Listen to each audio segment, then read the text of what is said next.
Graças e paz, meus queridos irmãos, que Deus os abençoe, que o amor de Deus permaneça na tua vida, que devemos a cada dia dar lugar ao Espírito Santo de Deus e não desanimar, pois mais perto está a sua volta e os sinais nos mostram, Mas não devemos, ficar perturbados, mas devemos estar ligados na sua promessa.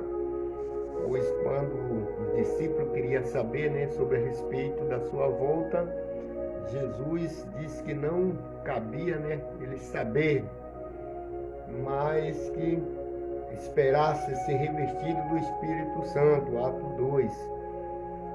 Mas devemos estar, atento, pois quando a gente está atento, não dormimos.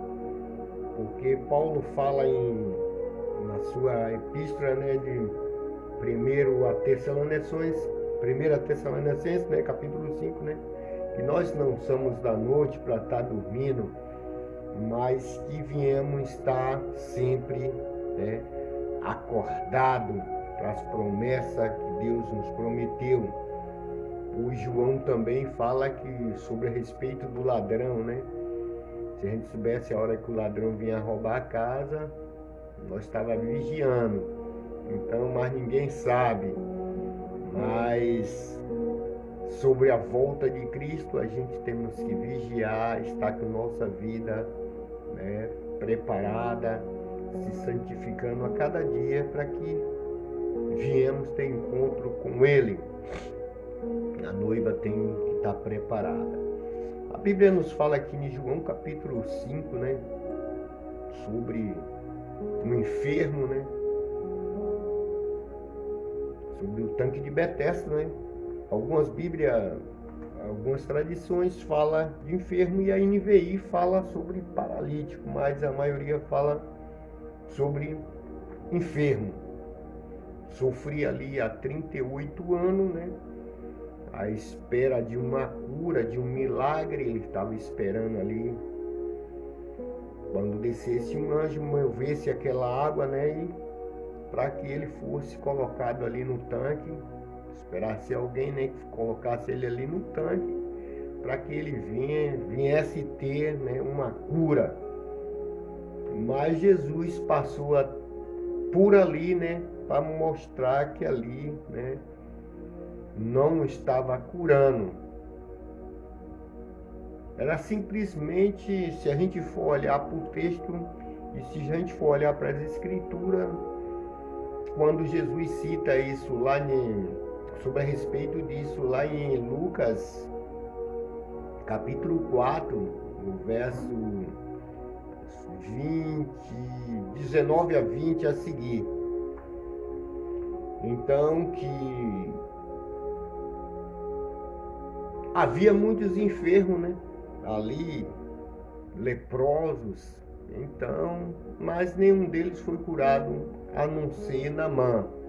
Então, os judeus pegaram, ele queria jogar despenhadeiro abaixo, por causa do que Jesus revelou que não tinha ninguém curando. Então, aquele enfermo ali estava esperando um milagre.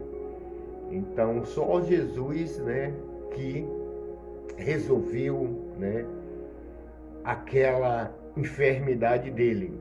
Jesus chegou e perguntou se ele queria ficar são. Então a mente dele estava diretamente naquele tanque, a qual não curava, mas Jesus perguntou mais uma vez, e Jesus que foi a solução dele. Então, e muitos hoje, à espera de um milagre, à espera de uma cura, e não quer seguir Jesus por causa da sua cruz, porque Ele salva, Ele liberta e nos conduz à vida eterna. Às vezes quer ser um seguidor, ou às vezes quer só pelo, ser um seguidor, ou por causa de um benefício, de uma prosperidade, que o mundo hoje está perdido em prosperidade, tudo que se vê hoje é prosperidade, prosperidade para lá, prosperidade para cá, e a maioria dos crentes, né, estão com sua mente perturbada, cauterizada em prosperidade. Quando a gente tem que ter alguma coisa, se a gente for olhar Romanos 12, né? Quando a gente tem que ter alguma coisa, Deus nos dá. E quando tem outros que não tem que não ter nada, então isso é um dom. Isso é um dom. Romanos fala que cada um tem o seu dom. Dom de abençoar, outro dom de ter as coisas, mas tem outros que não têm. Vai ficar na fila de espera, tenta alguma coisa e não consegue, tenta de outra e não consegue, porque aquilo não é cabível para ele. Então, nós já somos abençoados. Essa promessa já veio, né, quando Deus fez para Abraão. Então, nós já somos abençoados, somos herdeiros, somos, né, herdeiros de tudo. Se você é um filho, né, da promessa, então você é um herdeiro. Não coisa desse mundo material, porque isso aqui tudo passa, né, tudo vai pro ralo. Então Jesus falou que a gente não devemos, né, juntar tesouro aqui na terra, mas aqueles que, né, determina que seu tesouro é lá no céu, então ele tem a sua riqueza lá no céu. Então não devemos, né, estar correndo atrás de prosperidade. Se ela vir até nós, Deus, né, nos abençoar, já somos abençoados, mas se ele resolver, né, nos dar, ela vai vir até nós, sem precisar estar correndo atrás de tanta coisa. Mas se não tiver de vir, tiver de ser o que seremos, então vamos ser um filho de Deus, um pregador da palavra, né? Viver sobre a palavra, honrar a palavra, examinar a palavra, porque isso é bom.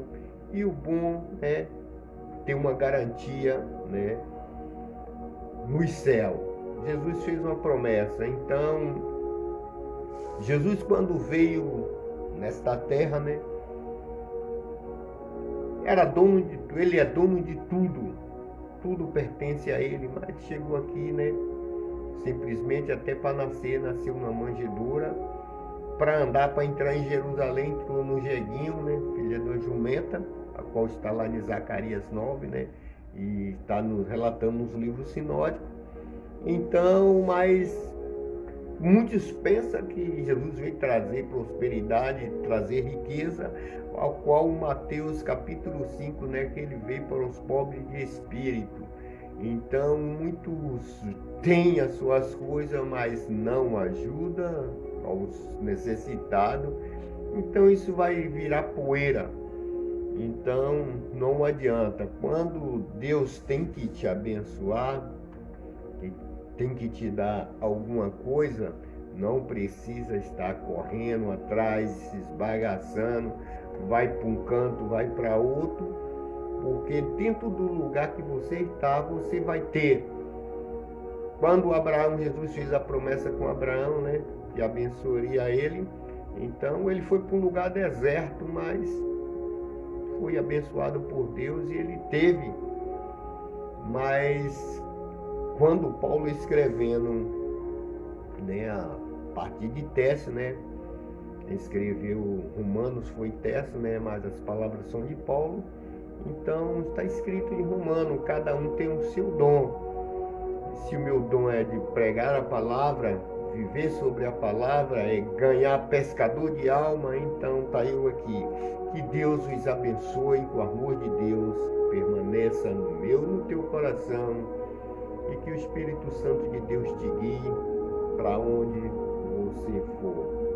E a promessa é o céu.